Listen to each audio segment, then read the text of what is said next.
Olá, bom dia, agora 10 horas 4 minutos. Tá começando aqui mais uma edição do nosso A Revista Radiofônica das Ondas da a maior e melhor rede de rádio do Brasil. Sejam bem-vindos, estamos na sexta-feira, dia 6 de outubro de 2017. Por aqui informação, prestação de serviço, entretenimento, tudo isso na nossa conversa fechando essa semana.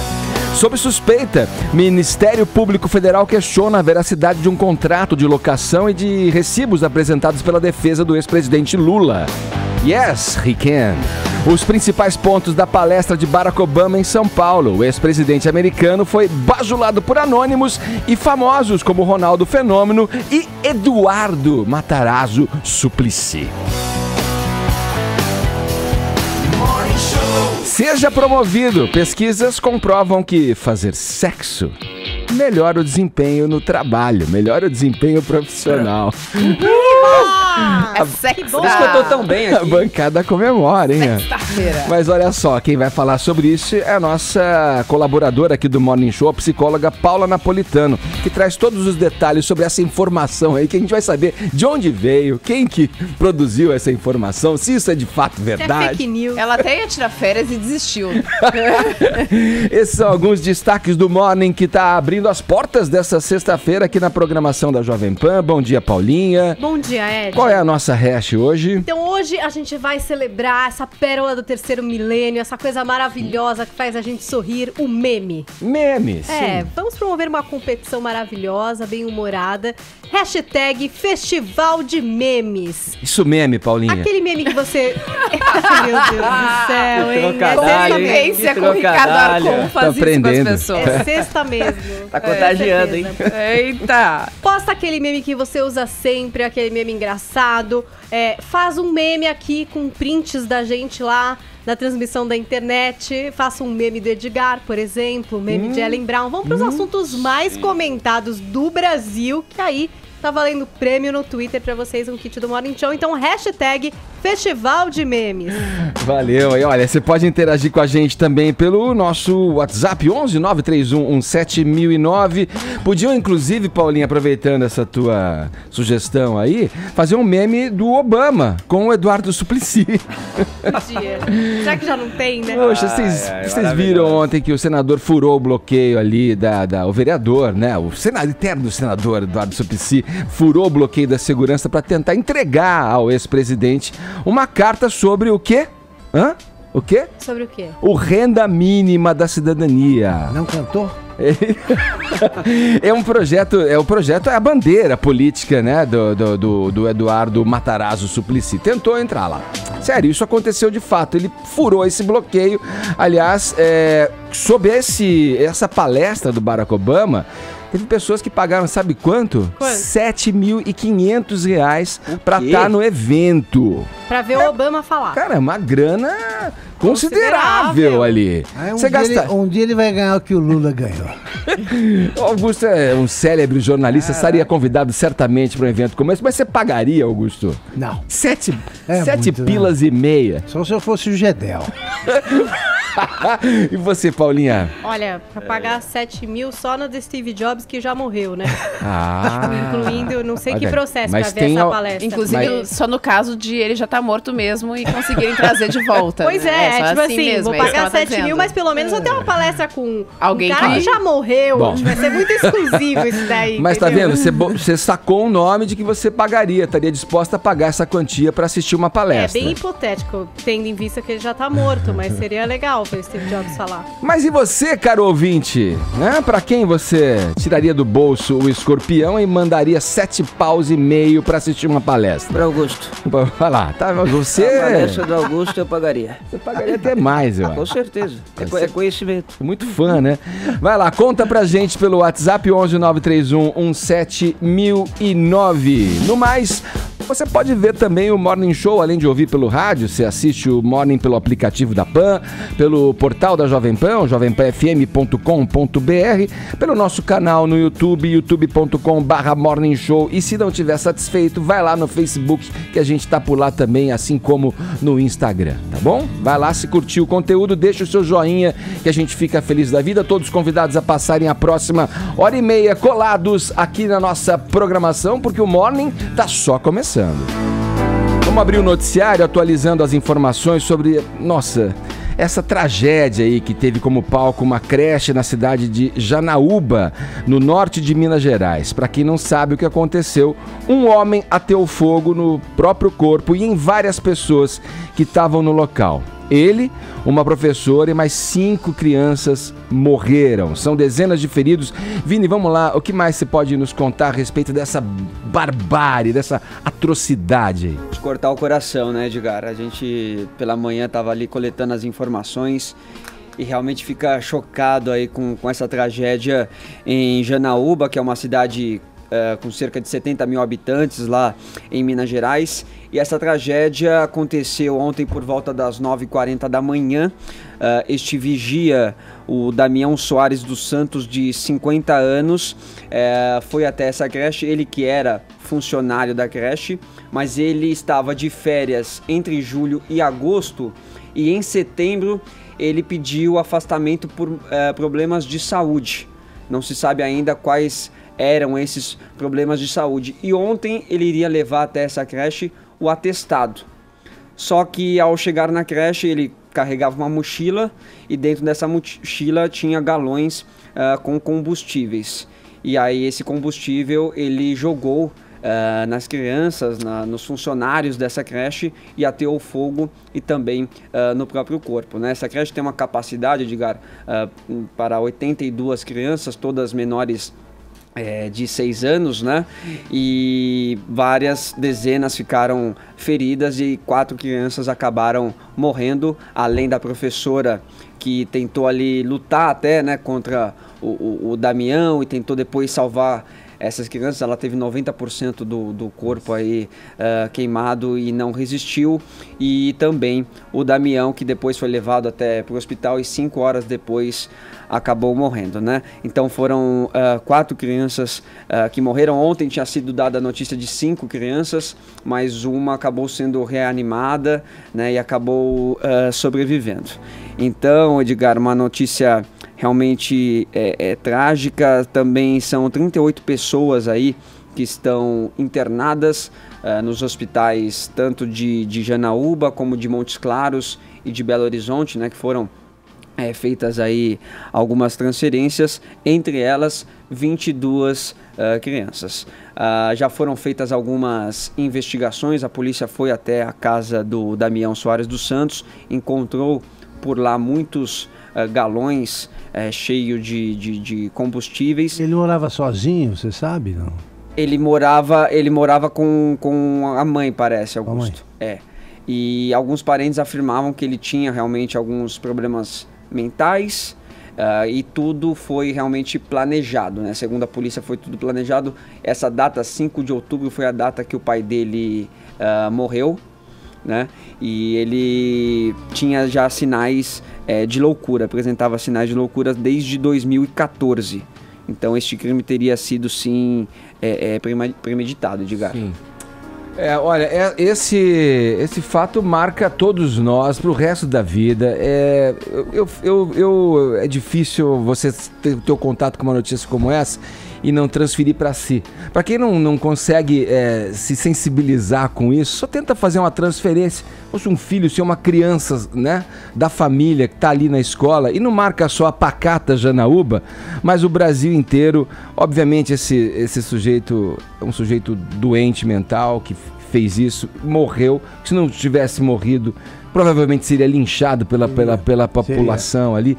Realmente lamentável. Nessas horas, Edgar, a gente deve mesmo evocar o que você disse e lembrar uma frase que é profundamente imbecil, né? Que jornalista gosta de notícia ruim porque vende e tal. Primeiro, não vende, não há nenhuma estatística confiável que que permita se afirmar isso. Segundo, nós somos humanos, sabe? Um negócio desse aí a gente pensa como todo mundo, isso que você disse. Pô, é um parente teu, uma criança qualquer. Uma inocência ali, nem sem precisa defesa. ter parentesco, quer dizer, como é que a gente vai ter qualquer tipo de sentimento que não de profunda tristeza quando acontece isso? O quanto é importante a gente olhar para a questão da saúde mental, né? Porque hoje pela manhã, e desde ontem, quando essa notícia saiu, a gente ouviu depoimentos de parentes dele, né? E que diziam que ele vinha dando esse alerta, dizendo, olha, essa semana eu vou morrer. Ele vinha falando, e quantas vezes a gente não leva a sério esse tipo de alerta, né? Então, assim, a saúde mental é uma coisa que a gente às vezes trata como bobagem, frescura, a gente não leva a sério essa questão, a gente tem que levar a sério, gente. Também, ali, aquela velha discussão, né, que não se chegou ainda a um consenso. Quando o pai percebe que internar é difícil, é complicado, a legislação não se entende, não se encontra. É difícil para o próprio pai também, né? Porque a família Ferreira Goulart vivia dizendo isso, porque ele teve 2 filhos com esquizofrenia da brava, um morreu. Demais. E ele falava, olha, para um pai internar, é o negócio mais sofrido do mundo. Agora, quando a gente pede para internar é porque é necessário. É isso. Ô Edgar, e a tragédia que já foi grande poderia ter sido até pior, porque ao lado dessa sala onde essas crianças estavam, as crianças estavam até fazendo uma atividade em comemoração ao Dia das Crianças, que vai ser no dia 12 de outubro, e ao lado dessa sala estava um berçário, tinha um berçário. Então, como ele colocou fogo nessas crianças de 5, 6 anos, muitas ainda conseguiram fugir, e alguns familiares, vizinhos, pessoas que estavam próximas ao local conseguiram também resgatar. Mesmo assim, né, 5 crianças mortas, além da professora, triste. Realmente muito uma tragédia. Triste, muito triste. Vamos lá, uma mudança de última hora na reforma política pode legalizar a censura na internet durante o período eleitoral. Zé Maria Trindade, explica essa história pra gente. Bom dia pra você em Brasília, Trindade. Pois é, muito bom dia a todos. Olha, Edgar, sempre que uma legislação é aprovada aqui de última hora, em cima da perna, como se diz por aqui, né, passam alguns contrabandos. E esta legislação que veio da Câmara dos Deputados e acabou sendo aprovada no Senado, primeiro entrou com o contrabando de isentar os partidos políticos das multas, né, em 95%, ou seja, era um perdão. E aí o Senado nem votou, simplesmente impugnou, que é um processo novo inventado no Senado, dizendo que se trata de um assunto estranho à legislação, e retirou do projeto. Mas ficou esse que está sendo muito questionado, e já existem pedidos para o presidente Michel Temer vetar essa parte que trata da internet. Olha, hoje não existe uma regulamentação precisa sobre o uso da internet na campanha política, mas todo mundo sabe por aqui que, especialmente, estas eleições do ano que vem serão muito fortes na internet, porque o dinheiro será menor, as empresas não estão aí para enviar mundos de dinheiro para os candidatos, né? E também, estrategicamente, o mundo mudou. A ideia agora é de que o eleitor é seu cabo eleitoral, ele que vai replicar ou não, ou responder mensagem que você manda para ele na campanha política através da internet. E nesta legislação está a possibilidade, com o discurso de evitar a fala de ódio, o discurso de ódio, né? A possibilidade do candidato obrigar um provedor a retirar da internet qualquer mensagem que ele, o candidato, julgue que seja um discurso de ódio, ou seja, você dá ao candidato a condição de juiz para ele definir o que é crime de ódio, o que é contra propaganda ou propaganda. É isso que está sendo questionado, e o deputado Alessandro Molon diz que vai à Justiça, ao Supremo Tribunal Federal, pedindo a anulação desse artigo, e é capaz de ganhar, né? Porque se trata de um artigo de lei e inconstitucional, né? Porque a censura ela é proibida pela Constituição.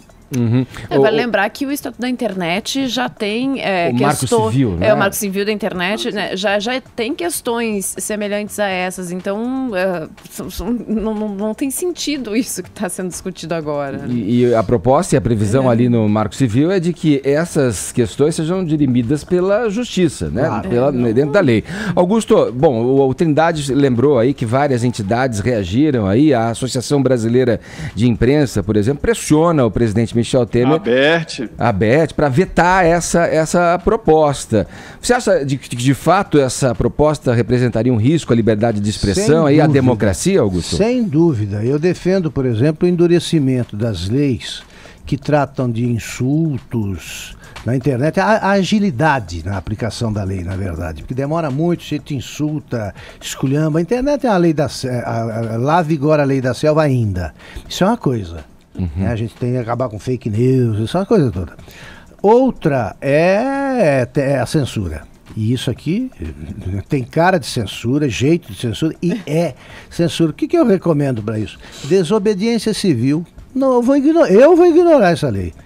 Eu não vou querer nem saber. Se for aprovado, eu vou continuar escrevendo o que eu escrevo, e que venham os processos. E recomendo que todo mundo faça isso, porque essa lei é inconstitucional. Então a gente vai estar do lado da Constituição, não estamos desobedecendo a lei nenhuma. Estamos fazendo com que seja cumprida a lei maior. Acrescentar alguma coisa, Trindade? Sim, na verdade, ela não proíbe, né? A lei não proíbe a divulgação, é que ela dá poderes ao candidato de dizer o que é ou não uma agressão, né?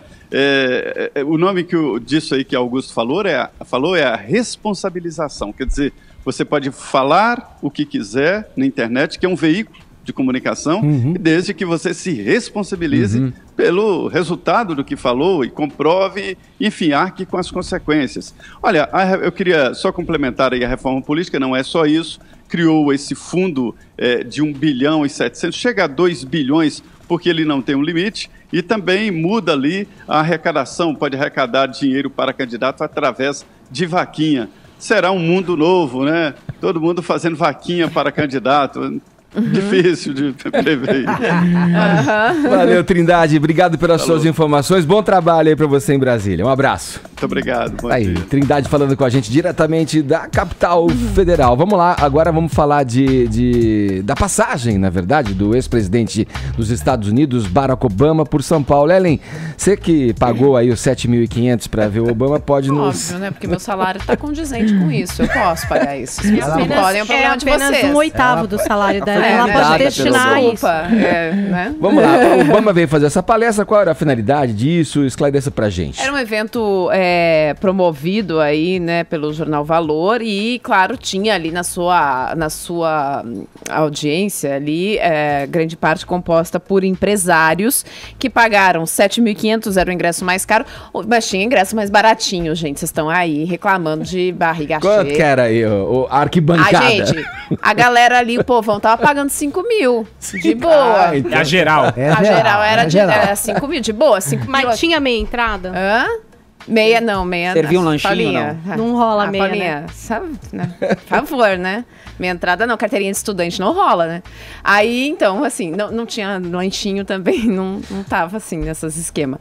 Mas, enfim... 5.000, então, mais barato, ele estava falando ali para empresários, e ele veio dar, o fórum estava falando, se propunha falar aí sobre um mundo do futuro, questões de como pensar um futuro melhor em termos de tecnologia, de diálogo, e foi justamente nisso que ele se focou. Ele fez um panorama de, como estamos hoje, que na visão dele estamos no melhor e pior momento da humanidade, em que a tecnologia vem avançando de uma maneira que nos permite muita coisa e, ao mesmo tempo, gera todo um embate, sobretudo na questão do trabalho, né? Quando ele diz que estamos tendo problemas sérios aí no campo do trabalho, e que estamos tendo salários cada vez mais reduzidos, postos de trabalho sendo reduzidos. E aí ele, enfim, passa por uma série de questões, passa sobre as dificuldades de lidar com opiniões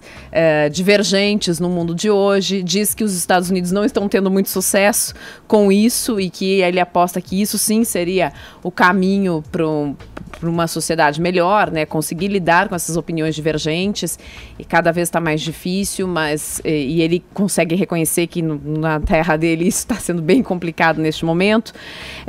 Ele aposta, diz aí sobre a questão da era da informação, que fica muito preocupado com fake news, com questionamentos de certos valores tradicionais, que as pessoas veem coisas muito novas e, ao mesmo tempo, pessoas muito arraigadas a valores tradicionais. Falou sobre todas essas questões. E aí, obviamente, ele foi muito paparicado por aqui, né? Muito paparicado por grandes celebridades que lá estavam. Por exemplo, Ronaldo Fenômeno foi um cara que foi lá, né? Deu ali uma conversada com ele, foi recebido de forma calorosa, né? Trocaram umas ideias, falou de seus projetos sociais, mas não foi só ele, não. A gente falou aqui na abertura que, por exemplo, Eduardo Suplicy, o próprio Eduardo Suplicy foi muito paparicado lá, pelas pessoas que estavam lá, foi, né? Tipo, todo mundo estava lá fazendo selfie com o Suplicy e tal, e o Suplicy saiu, viu que ele ia embora, desceu lá no subsolo e tal, conseguiu passar pela segurança dele ali, pessoal do FBI, chegou com o livro do Renda Mínima e Mr. President, né? Foi lá em inglês, entregou o Renda Mínima para o Barack Obama e disse, olha, eu queria muito que o senhor lesse isso aqui, me desse sua opinião sobre, disse que ele sorriu para o Suplicy, disse que ia dar um retorno. Nisso, o que aconteceu? Segurança, pegou pelo cangote. Sentiu uma mãozinha no cangote do seu Suplicy. E aí eram seguranças do Barack Obama. Aí ele mandou, respect me, don't push me. Não, olha, os seguranças convidaram o Suplicy a se retirar. Aí o Suplicy disse assim, poxa vida, o que é isso? Me respeita, eu fui senador, eu sou vereador dessa cidade. O que vocês estão pensando aqui? Mas ele foi convidado a se retirar, mas conseguiu entregar o Renda Mínima para o Barack Obama. Na matéria que eu li, ele conseguiu entregar o livro antes da palestra. Entregou antes para o staff de segurança. De segurança. E depois ele queria... Mas ele quis garantir. E queria entregar a carta. Ele quis garantir que estava em mãos, entendeu? Porque, tipo, entregar pro staff a gente tá ligado. Você vai ali, deixa ali, não sabe se vai chegar mesmo. Então ele quis garantir e entregou em mãos. Então ele entregou em mãos, foi convidado a se retirar, mas entregou em mãos ali pro Barack Obama. Eu sei que o Obama não tá mais na presidência, mas será que ele tem tanto tempo livre assim? Ô Augusto, só pra ver se você quer tecer algum comentário sobre a vinda do Obama, essa palestra específica, tem um ponto também, Ellen, que ele destacou muito a presença do jovem, né? Ouvir os jovens, trazer os jovens para as questões da política, trazer o jovem para a política. E isso que ele se refere vai muito além de partido mudar de nome, né? Claro, né? De novas siglas. Ele foi o primeiro a usar com competência a redes sociais, né? Para se eleger. Sim. E acho boa a passagem do Obama por qualquer país, sobretudo pelo Brasil, para marcar o contraste. Né? Ele, cada vez que ele passa por um país, ele torna mais estranha a figura do Trump. E isso aconteceu aqui também. Basta sorrir, né? Basta sorrir, belo sorriso dele, que já começa a marcar a diferença. É um belo democrata, um estadista, né, que teve um bom governo nos Estados Unidos, vai ser reconhecido cada vez mais pela história e vai ser reconhecido à medida em que o Trump age. Vamos lá, vamos em frente aqui no Morning Show. Agora na nossa página de cultura, o destaque dessa manhã é o Prêmio Nobel de Literatura. Quem faturou dessa vez foi o escritor Kazuo Ishiguro, que nasceu no Japão, mas fez a vida na Inglaterra. E escreve em inglês. Escreve em inglês. Sempre escreveu em inglês.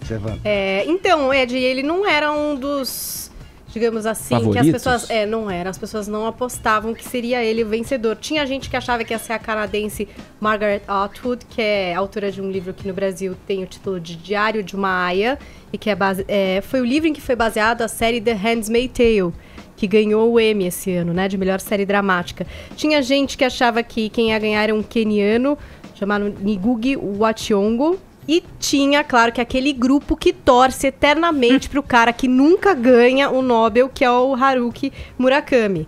Diz que até no Japão, Ed, eu vi imagens, tinha uma festa preparada pra celebrar, entendeu? E aí não foi ele, mas foi Outro japonês. de certa forma, então celebraram né? também, Maravilha, já né? voltou aqui pra festa. Vamos fazer Exato. festa. E Isso aí. curiosamente, Pelo né, menos Paulinha? nasceu no Japão o Kazu, então tá de boa. Vamos Vamos celebrar também, vai. Ele também é bom, vamos celebrar. Curiosamente, Tá o muito Murakami legal. tem uma proficiência muito grande em inglês também. Até o primeiro livro dele que ele escreveu em japonês. Essa é uma história curiosa. Ele tava achando que tava cheio de rodeios, não tava um livro claro, que ia reto, que falava diretamente com o leitor. Ele se reescreveu pro inglês, que era a sua segunda língua, e aí, com um vocabulário menor, aquele livro ficou mais direto. Ele atribui a isso o sucesso dele como escritor.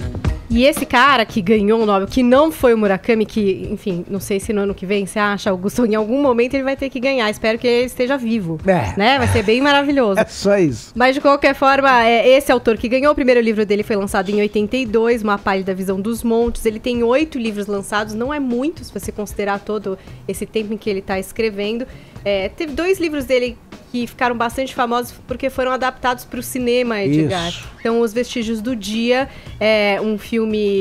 um livro lançado no final da década de 80, adaptado para o cinema no começo da década de 90, protagonizado pelo Anthony Hopkins. É uma coisa meio Downton Abbey, assim, a Eu história... gostei muito desse filme. É muito incrível, Gostei tem a Emma muito. Thompson, Hugh Grant no elenco. É um filme bastante interessante. Roda o trailer aí, Brunão, pra gente Fez ver. bastante sucesso também. E depois também tem um outro filme, livro e filme, né, que ficaram bastante famosos, e aí um pouco mais pra frente, que é o Não Me Abandone Jamais, de 2005. O filme é de 2010, traz um elenco jovem de atores que depois ficaram muito famosos mesmo, né? A Keira Knightley já era, o Andrew Garfield fazendo um ótimo papel, e a Carey Mulligan, que é uma super atriz também. E é uma história muito louca, porque é um triângulo amoroso que se passa com 3 jovens quando eram crianças, e foram crianças criadas para doar os seus órgãos. É uma história muito louca, muito maluca, e muito legal mesmo. Não Me Abandone Jamais. Então tá a dica para vocês aí de livro e também de filme para você que quer conhecer melhor o trabalho do vencedor do Nobel de Literatura, Kazuo Ishiguro. E aí, Ed, a gente teve também o Nobel da Paz entregue, né? Que foi para uma campanha internacional para a abolição das armas nucleares, abreviada para ICAN. Foi reconhecida pelo seu trabalho por chamar a atenção para a catástrofe que pode ser uma guerra nuclear, e também para tentar lutar pela proibição da utilização de armas nucleares. Inclusive, são 300 ONGs envolvidas nessa campanha, fora ativistas e personalidades.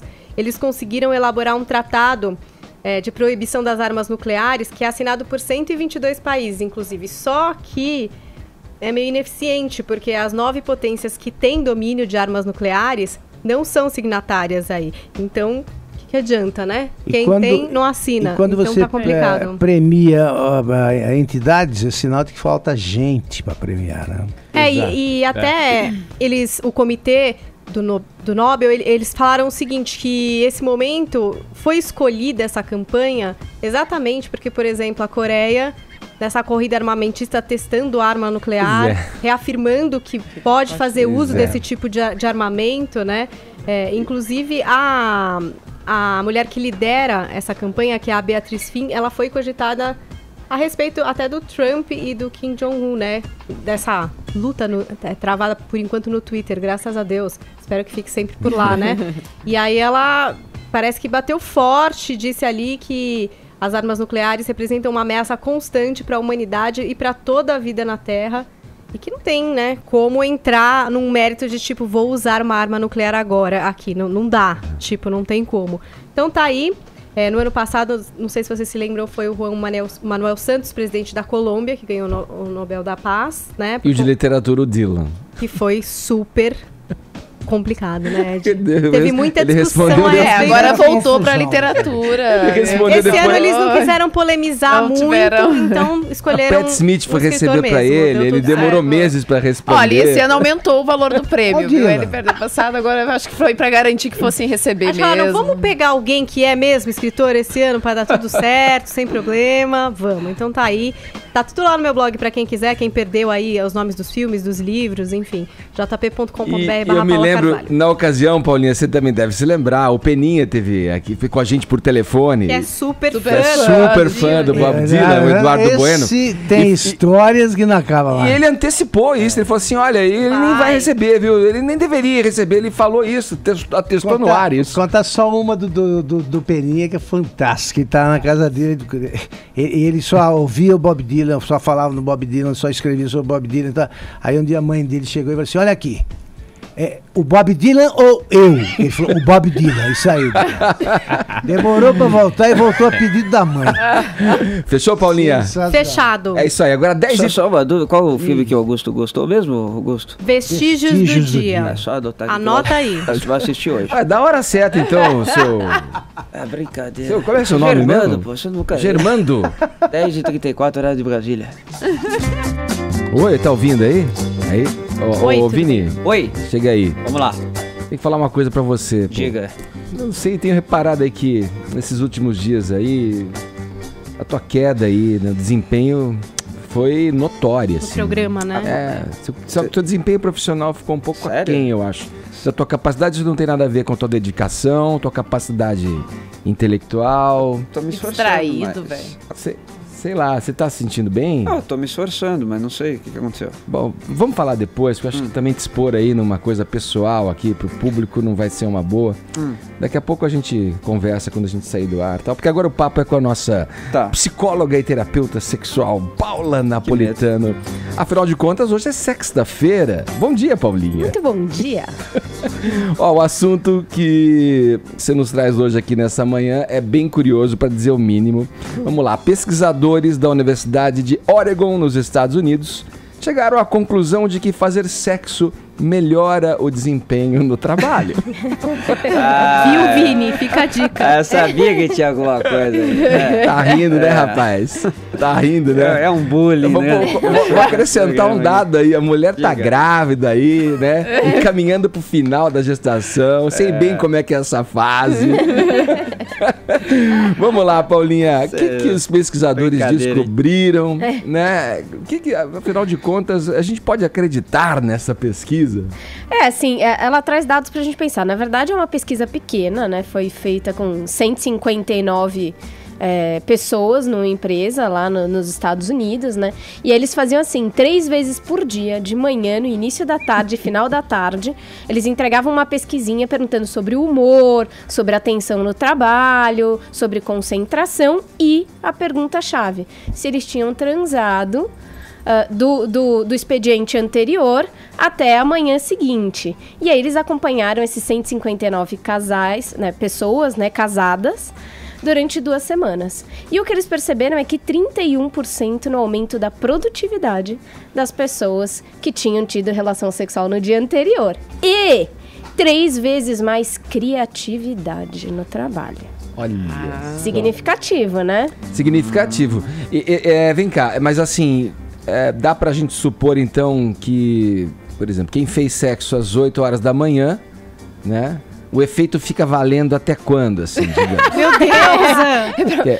Efeito Cinderela pós-sexo para nós trabalhamos, por exemplo. Dá pra gente saber, assim, qual é realmente a fórmula boa pro morning, entendeu? A gente quer saber isso. Então, é uma fórmula tanto quanto frequente. Porque o que eles disseram é que dura por em torno de 24 horas. Tá vendo? Ó, tem um prazo de validade, essa em 24 felicidade. horas você teria que renovar. Dá uma renovada. Na verdade, assim, eles deixam claro uma coisa também, que é sexo saudável.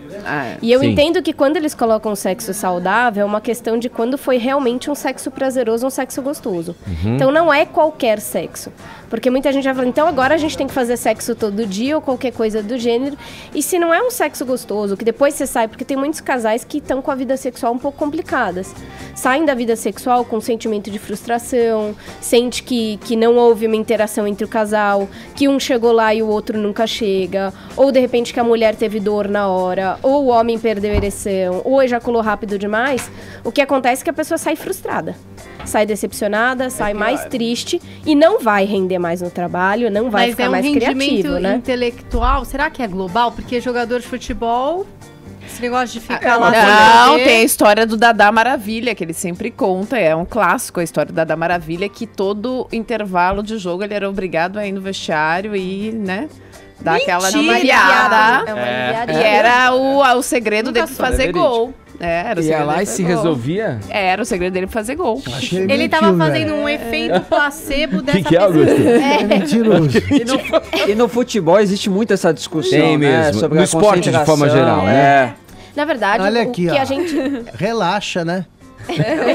Como é que você vai entrar relaxado e sair de cabeça? Vai vir. Não, Disputar a bola relaxa. de Deve ter uma E é distensão na hora do... Pois é, e Você é não uma vai pensar atividade em física gol, você já intensa fez muitas o gol. vezes. Né? O que se pede normalmente, a ponto da ciência, né, em questão do sexo, por que se evita? Porque é uma atividade física e muitas vezes intensa e de fato relaxa depois. Então você vai para um campeonato, para uma partida ali que você precisa de toda a sua energia, você gastou muito da sua energia. Agora, para um trabalho intelectual, não. Você diminui um pouco o nível de estresse por todas as questões hormonais que acontecem. Se o sexo foi bom, foi gostoso, sua autoestima dá aquela melhorada boa. Você dá aquela descarregada na tensão, na energia. Se foi ruim, você pode ser demitido. Vamos O lembrar que contrário. o sexo não é no trabalho. Então, né? É importante também. Deixar do claro, trabalho. né? É bom lembrar. Inclusive, na pesquisa, eles pegaram pessoas que não eram casados com alguém do trabalho, inclusive. Aham. Eles pegaram pessoas que eram casadas fora. Então, é importante que... o que a gente tá falando é que o sexo, de fato, quando a pessoa tá bem... Isso os casais no meu consultório comentam muito, né? Nossa, quando a gente transa e é legal, o humor melhora. Tudo flui. A gente fica melhor Pele juntos, boa, né? a pele, A famosa pele boa. O cabelo fica bom, a pele fica boa, né? Então é muito mais uma questão de hormônios, de autoestima, de você ficar bem, de você ficar mais animado, de você acreditar, agora as coisas vão.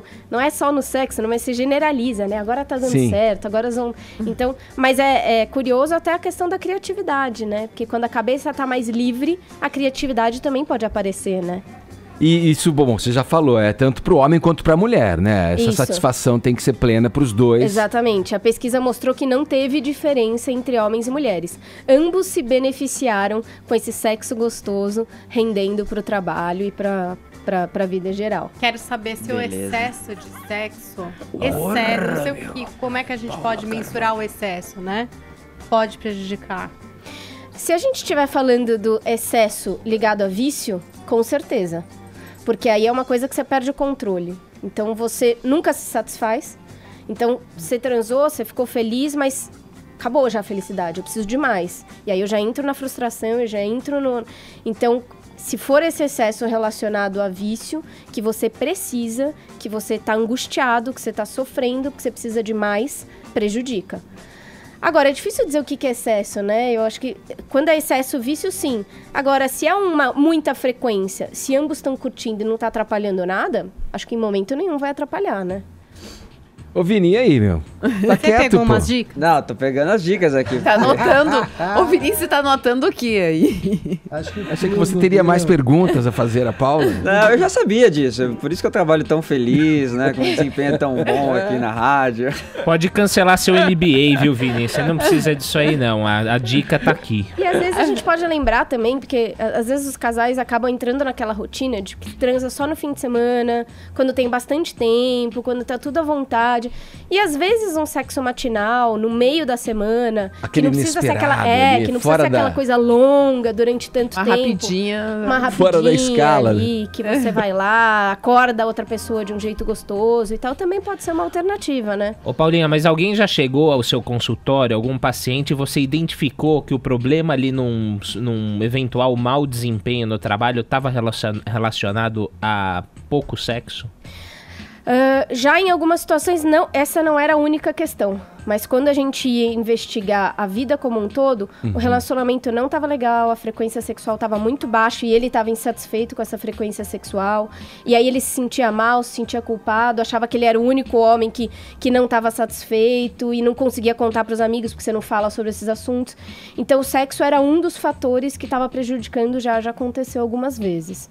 Porque a gente sempre acha que quando tem alguma dificuldade no sexo, seja qualquer uma das áreas, é uma coisa, um trauma, uma coisa muito forte, e na grande maioria das vezes não é. É um monte de pontos específicos que a gente pode melhorar para ajudar, né? Isso como você falou mesmo, eu acho que é o que fica. Você tendo uma vida saudável com relação ao sexo, tudo vai melhor, Tudo né? vai melhor. E é fato isso mesmo, não só profissionalmente, mas nas relações pessoais, Exato. enfim. Até porque você, com casal mesmo, não resolve o sexo. Mas muitas vezes você tá mais íntimo, você tá com mais paciência, você tá mais aberto ao outro. Tá em dia com o carnê, né? Exatamente. Tá em dia com o carnê. Paula Napolitano, muito... Fala, Paulinha. Pensando no a Paulinha... bolo de carnê. Você fala de mim, mas você vem trabalhar todo dia feliz, Sorridente. rende a beça. Paulinha trabalha aqui Tirem no... suas próprias conclusões. Paulinha trabalha no Morning Show, produz as notas aqui do Morning Show, faz o seu blog, tem vários canais no YouTube, super são criativa. pelo menos 5 canais que ela tem no YouTube. É muito sexo acontecendo. É o tempo inteiro. Aí você tira e tem por base. 2 filhos ainda, é louco essa menina. É louca essa coisa. menina. Paulinha, obrigado, viu? Obrigada. E quem quer saber mais? Vai lá. No Sex Explicando, na página Facebook, Paula Psicóloga Napolitano. A Gabi tá em dia com... Sempre. Pode dar a hora certa. Augusto, quando trabalhava comigo, sabia, né, Augusto? O rendimento sempre foi ótimo. 10h48, horário de Brasília. Paulinha ainda tá consultando a Paula Napolitano ainda. Tô consultando aqui. Interesse- particular, ela aproveita e Eu faz tô consulta consultando particular uma quando vê. dúvida Interesse que forte. surgiu no grupo de mães de crianças da escola que meus filhos estudam. Eu tô tirando a dúvida com a Paula, ela depois vai esclarecer. Fala aí no ar. É um vídeo que fala... Senta aqui, Paulinha, pra me ajudar. Que no mundo tá rolando, tipo... Como é que eles nomeiam, Paulinha? Ideologia de gênero. Ideologia de gênero nas escolas. Então tem vídeos que falam isso, que as escolas estão... algumas adotando uma política de ideologia de gênero e conduzindo as crianças a duvidar ou a questionar a sua sexualidade. Enfim, é um vídeo aí que traz inclusive dados que, como a Paulinha já me explicou, não são comprovados, que não tem nada a ver. E muitas mães estão recebendo confusas, Nossa, repassando em esse grupo. é um tema pra gente discorrer sobre aqui, hein? E a Paulinha falou que realmente esse vídeo tá rolando aí entre muitos grupos de mães, tanto que ela vai fazer um esclarecimento maior a respeito do que é colocado ali, que são informações erradas, gente! Nem existe isso! A gente vai trazer, vou fazer um vídeo, inclusive com o Centro de Pesquisas Estudos em Pesquisa em Sexualidade e Comportamento. O grupo está se mobilizando para cada argumentação lá a gente trazer o que a ciência entende, o que a psicologia e a sexologia entende, o que a sociologia entende, porque eles trazem até que está confundindo a cabeça das crianças e que em muitos países que trabalham esses assuntos está aumentando a questão da identidade de gênero, de transgêneros e tal, mas só está aumentando porque elas estão podendo aparecer. Porque nesses países que falam sobre o assunto, as pessoas podem aparecer. Assim como a homossexualidade, que muita gente está falando que está aparecendo um monte agora porque a gente permite, só está aparecendo porque elas podem aparecer. Não significa que está aumentando. Mas a gente vai falar sobre isso. É muito importante que a gente busque a ciência, o que a ciência entende sobre tudo isso. Quando a gente recebe um vídeo, a gente tem que ir pesquisar, a gente precisa ir atrás de dados, mas a gente fala mais sobre esse assunto. É um tema vasto para ser explorado, né? E que estimula muita reflexão e debate, né? Em torno E disso. deixa os pais inseguros, Claro. porque realmente às vezes não sabem como lidar com essa informação e nem como levar isso para a escola. Falado. Obrigado pelo seu anexo aqui. Não, obrigado, Paula. Vamos seguir aqui. Agora a gente vai abrir espaço para o nosso colega, repórter Daniel Lian, que acompanhou o lançamento do livro da Joyce Hasselman, integrante do programa Os Pingos nos Is, aqui da nossa Jovem Pan. Pode rodar aí pra gente, Bruno, por favor. Dezenas de pessoas compareceram nesta quinta-feira em uma livraria num shopping na região da Avenida Paulista, em São Paulo, ao lançamento do livro da comentarista e apresentadora da Jovem Pan, Joyce Hasselman. Sob o título Delatores, a Ascensão e a Queda dos Investigados na Lava Jato, a obra conta como a equipe do juiz federal Sérgio Moro chegou às entranhas da corrupção, protagonizada por figurões do alto escalão da política e por alguns dos maiores empresários do país. A jornalista foi recebida sob aplausos.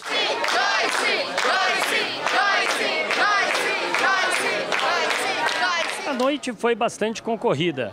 Ouvintes, internautas e telespectadores formaram uma grande fila, todos em busca de um autógrafo. E, principalmente, para conhecer os bastidores da operação que está mudando a cara do país. A Joyce tem sensibilizado pessoas que antes pouco ligavam para a política. Ela tem traduzido muito para as pessoas comuns como eu, que o que está acontecendo na política do país. Autoridades também marcaram presença. O secretário municipal da Saúde, Wilson Polara, deixou uma mensagem sobre o livro. Estou curiosíssimo para ler esse livro, porque ela tem muito conteúdo em tudo que ela faz. Porque ela realmente é uma crítica da sociedade e só para que a gente possa melhorar um pouco mais, né? Emocionada com a receptividade daqueles que participaram do evento, Joyce Hasselman aproveitou para falar sobre a interação do público em multiplataforma. É aquele público que me acompanha no Facebook, é o público dos Pingos nos Is, então esse público é fiel. E eu vi aqui nas entrevistas que você fez, muita gente dizendo, olha, às vezes eu não consigo acompanhar ao vivo, mas depois eu acompanho meio-dia, acompanho de manhã, acompanho de madrugada, e isso é muito bacana. É por isso que a gente está se dedicando no rádio e também na internet, né? Porque a função dos Pingos nos Is é informar o Brasil e formar o Brasil. Personalidades do mundo editorial também estiveram presentes. O publisher da revista GoWare, Norberto Busto, se disse ansioso para ler o livro. A Joyce foi extremamente feliz lançando esse livro nesse momento muito importante no cenário político brasileiro. Estou aqui ansioso para ler e devorar aqui esse texto brilhante da Joyce Hasselman.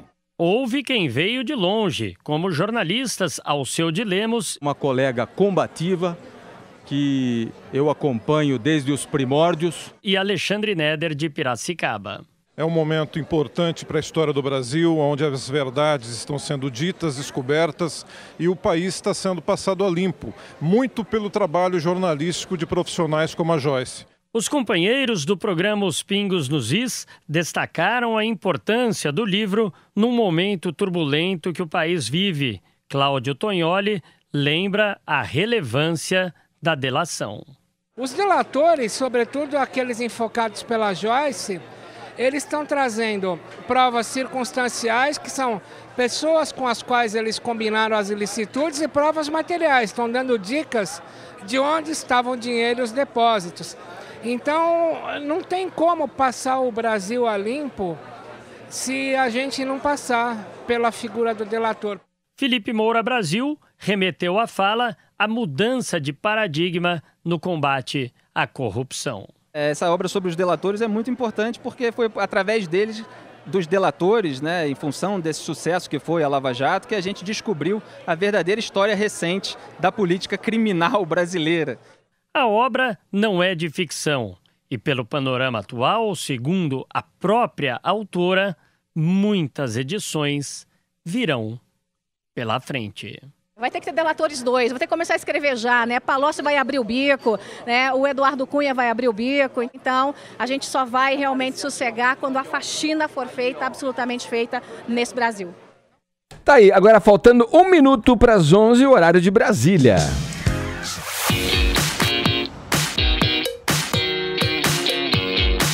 Como é que tá nosso festival de memes aí no Twitter, hein, Paulinha? Tamo bem? Tetra!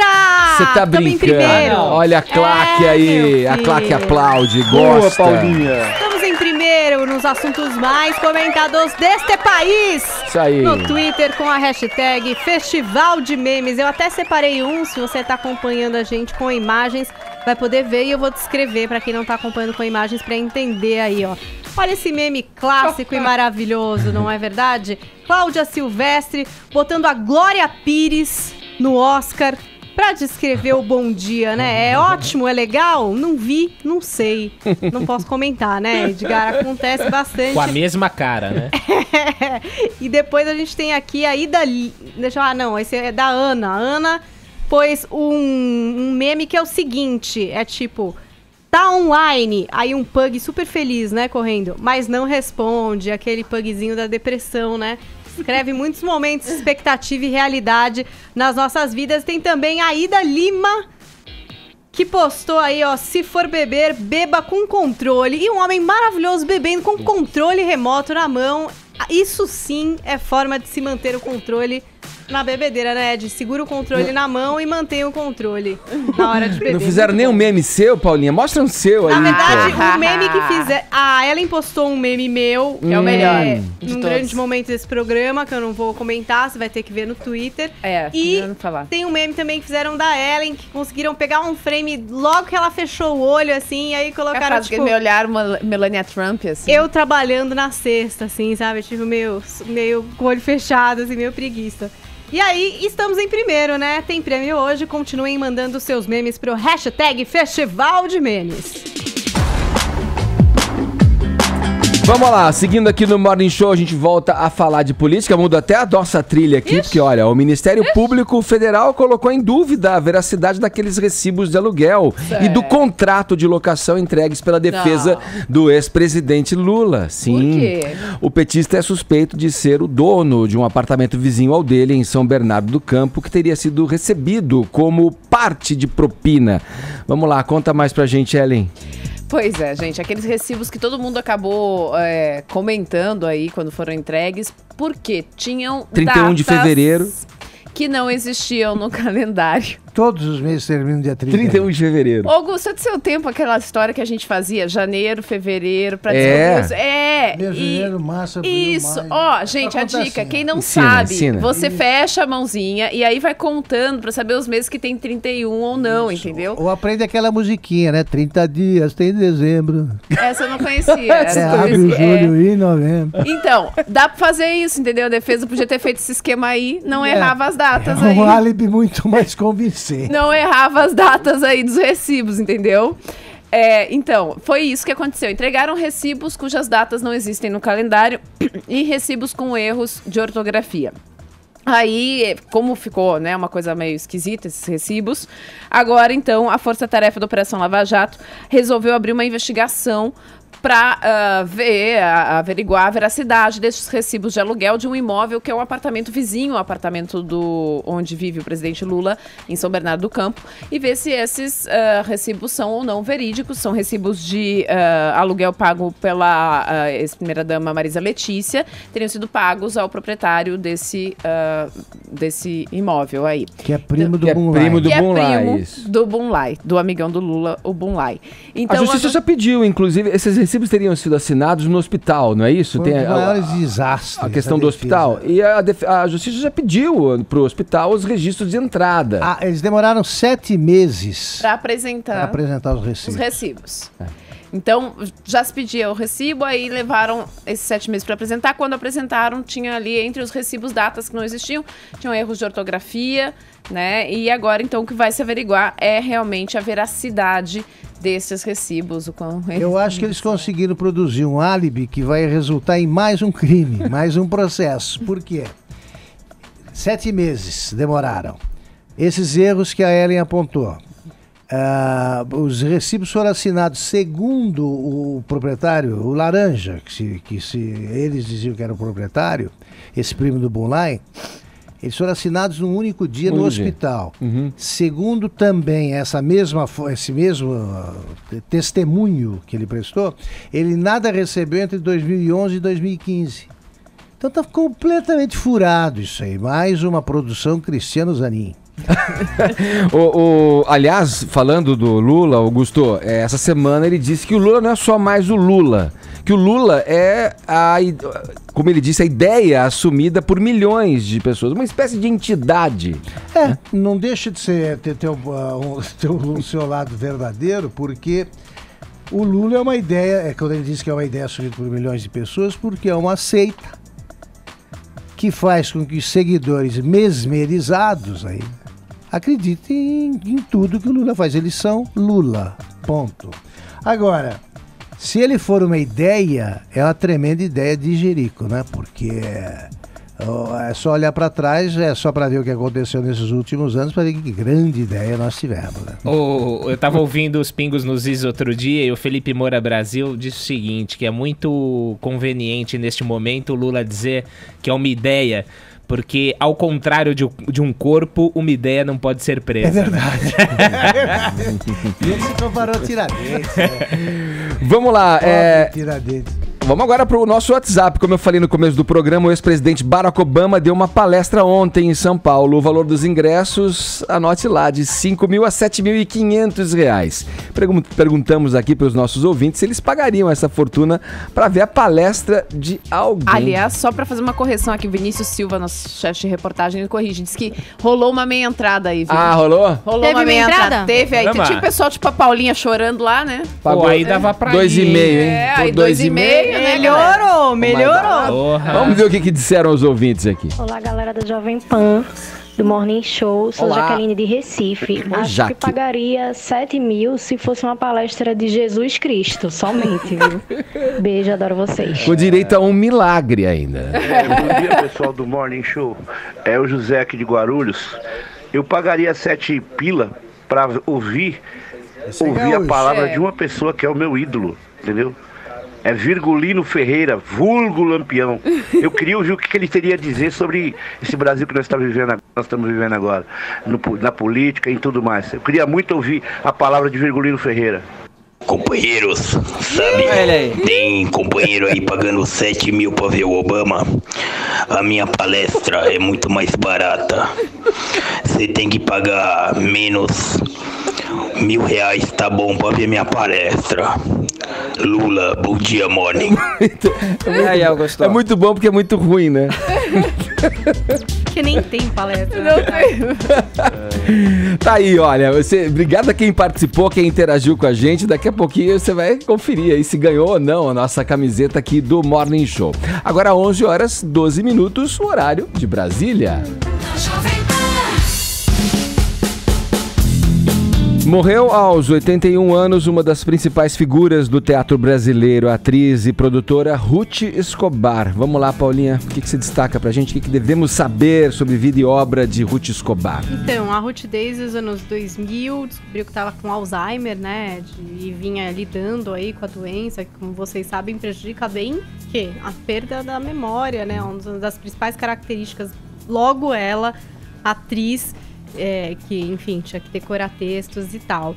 Ela estava com a saúde já debilitada, foi internada em São Paulo, onde veio a falecer na tarde de ontem. Então, produtora teatral, atriz, nascida em Portugal, no Brasil, marcou a trajetória do teatro com seus atos de ousadia e empreendedorismo, né? Ela que, por exemplo, no começo dos seus trabalhos aqui no Brasil, fez o Teatro Popular Nacional e transformou um ônibus em palco, Edgar, para levar o teatro para a periferia de São Paulo.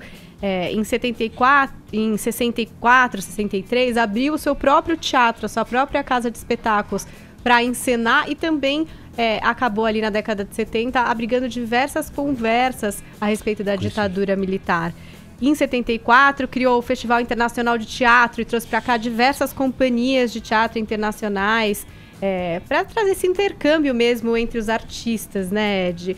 A gente pegou um trechinho aqui de uma entrevista da Ruth Escobar ao programa Almanac da TV Cultura na década de 80, onde ela fala sobre essa necessidade dela de fazer as coisas. Vamos ouvir. É um esforço seu e é o seu trabalho pessoal que faz com que você deixe de ser comido, quer dizer, por essa sociedade espúria e por esse mundo avassalador que te desconecta de você o tempo inteiro. Então, quer dizer, o meu exercício diário, muitas vezes eu não consigo nem me lembrar de quem eu sou realmente, é tentar voltar para mim. E ontem a reportagem da Jovem Pan conversou com o José Posse Neto, que é diretor de teatro, iluminador, coreógrafo, figurinista e amigo da Ruth Escobar. E ele falou um pouco sobre a importância dela para o teatro no Brasil. Hoje eu percebi que o Brasil continua não reverenciando nada da sua memória, porque ninguém mais sabe quem é Ruth Escobar. Ruth Escobar é... A grande revolução do teatro vanguarda brasileiro se deve a ela. Foi a primeira grande produtora ousada, revolucionária, amoral, impertinente, uma mulher com uma posição política extremamente clara.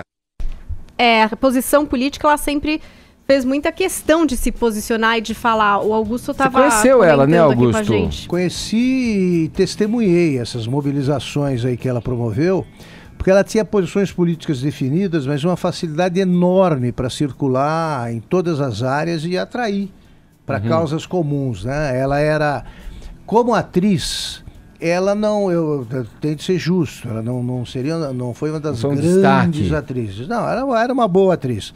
Mas como mulher de teatro, como mobilizadora, e sobretudo num país que vivia sob uma ditadura, ela foi muito importante, muito importante. Ela promovia, ela trazia do exterior, homens de teatro, gente de teatro, que vanguarda total. Normalmente alguém era preso, né? Nas companhias que ela trazia, alguém acabava preso, pelo menos por algumas horas. E ela não desistia. É pena. E ela, o que o Posse disse é correto, mas ela também estava esquecida porque você, quando fica muito doente no Brasil, você vai para uma espécie de limbo em que as pessoas, por não saberem direito qual é o teu estado, não falam de você. Sim.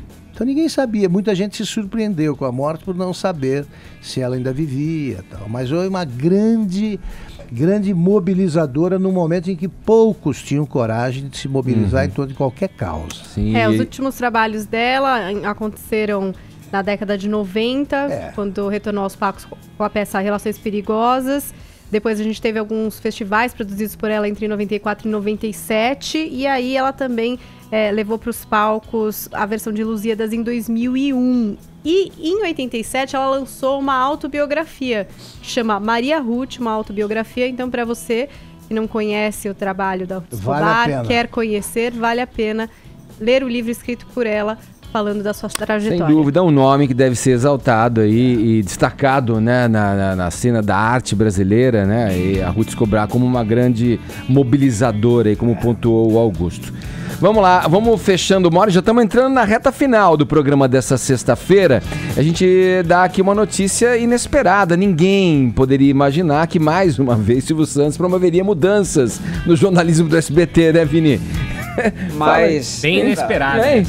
Mais um episódio de como o Silvio Santos tem tratado nos últimos anos. Toda hora ele muda. O jornalismo com descaso, né? Com descaso e como se estivesse dirigindo um circo, né? Mas acho que até um circo está sendo mais bem administrado do que o jornalismo do SBT. E a gente tem que falar sério, Edgar, porque eu fico imaginando a cabeça dos profissionais que trabalham com jornalismo no SBT, e não envolve só as pessoas que estão na frente da câmera, né? Mas os que estão atrás também, fazendo um trabalho sério, fazendo um trabalho bacana, bem produzido, e que de uma hora para outra tudo isso vai por água abaixo, né? Então o Silvio agora deu na cabeça que todos os jornais da casa tem que ser factuais, hard news, não pode ter nenhuma matéria longa, nenhuma reportagem especial, e diminuiu também o espaço dos colunistas, né? Então o SBT Brasil, por exemplo, que é o principal telejornal da casa e que promovia essas reportagens e essa entrada desses colunistas, foi perdendo cada vez mais essa função. Então, por exemplo, Bruno Vicari do Esporte desapareceu, a Carol Aguaidas, que era a moça do Tempo, também desapareceu, e o Kennedy Alencar, que é um jornalista político super conceituado, estava fazendo uma série bem legal chamada Cenários... No meio da série, né? No meio da série, chamada Cenários 2018, com personagens importantes do cenário político para as eleições de 2018. Se não me engano, foi ao ar entrevistas com o Haddad, com o Dória e acho que com o Ciro Gomes também. Ciro Gomes. E no meio da série. E aí o Kennedy Alencar não aguentou essa última do Silvio e pediu demissão do SBT. Ainda não tem informações aí sobre o futuro dos outros dois profissionais. E enquanto isso, cada vez mais ganhando espaço, Dudu Camargo, Marcão do Povo, né? Enfim, a gente tem informações, os bastidores, assim, que realmente o clima tá bem pesado lá para quem trabalha com jornalismo no SBT. O Dudu renovou, é isso?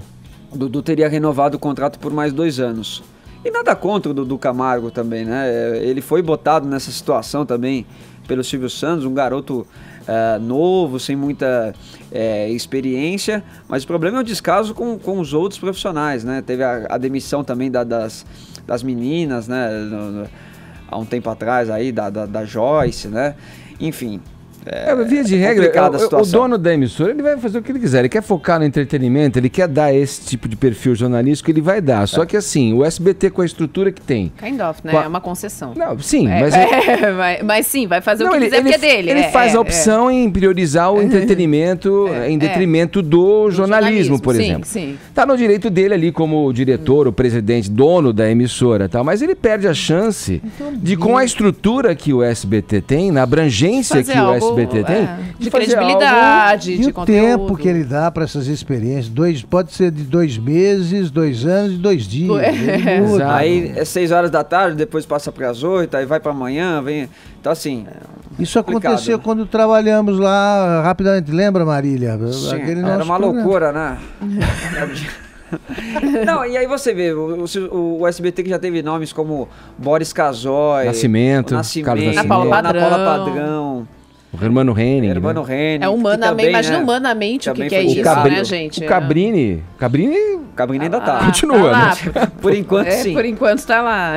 Mas é difícil, né? E temos o nosso grande Joseval Peixoto apresentando. Joseval, que é o apresentador do SBT Brasil, ao lado da Raquel Sherazade, que foi contratada pelo Silvio por um comentário sobre o carnaval e hoje não pode fazer comentário no jornal.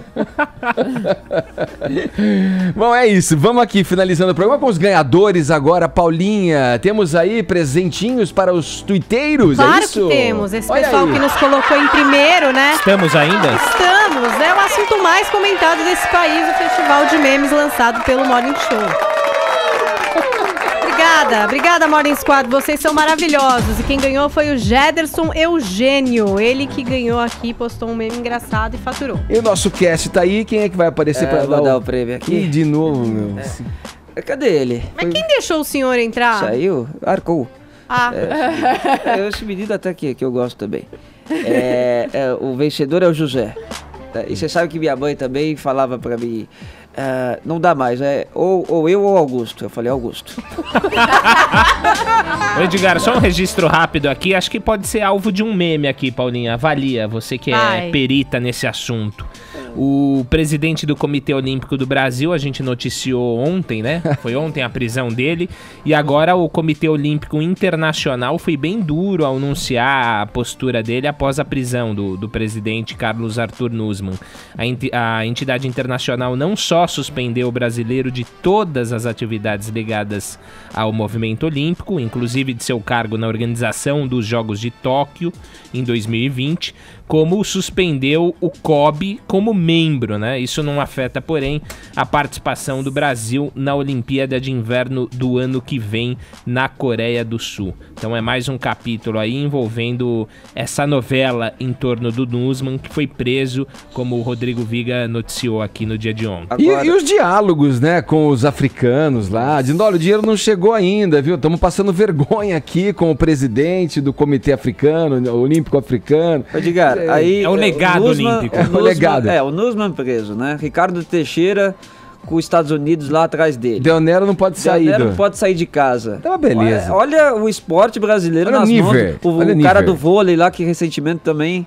E no caso do Nussmann é especialmente esportes triste, aquáticos. Né, gente? Porque quem viu a geração que ele ajudou a profissionalizar, tinha-se a esperança de... E ele foi... A gente não pode esquecer, apagar, né? Ele foi responsável por profissionalizar. Vamos tirar daqui os cartórios, colocar profissionalização. Mas, aí uma coisa vem e apaga tudo isso. Mas o legado é esse aí, é o legado do roubo.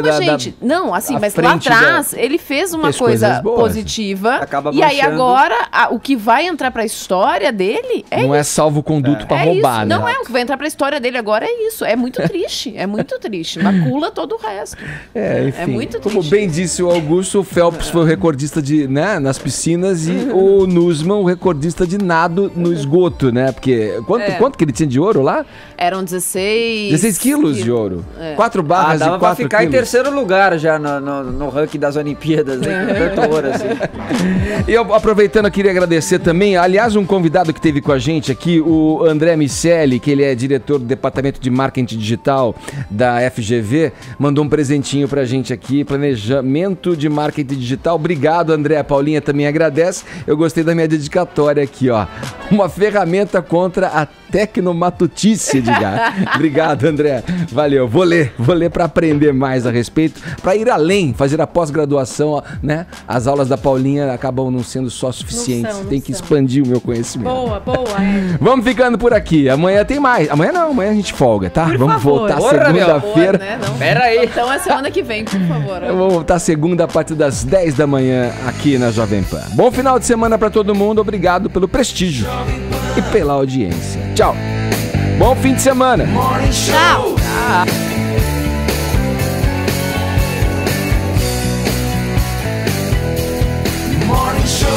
Você ouviu o Jovem Pan?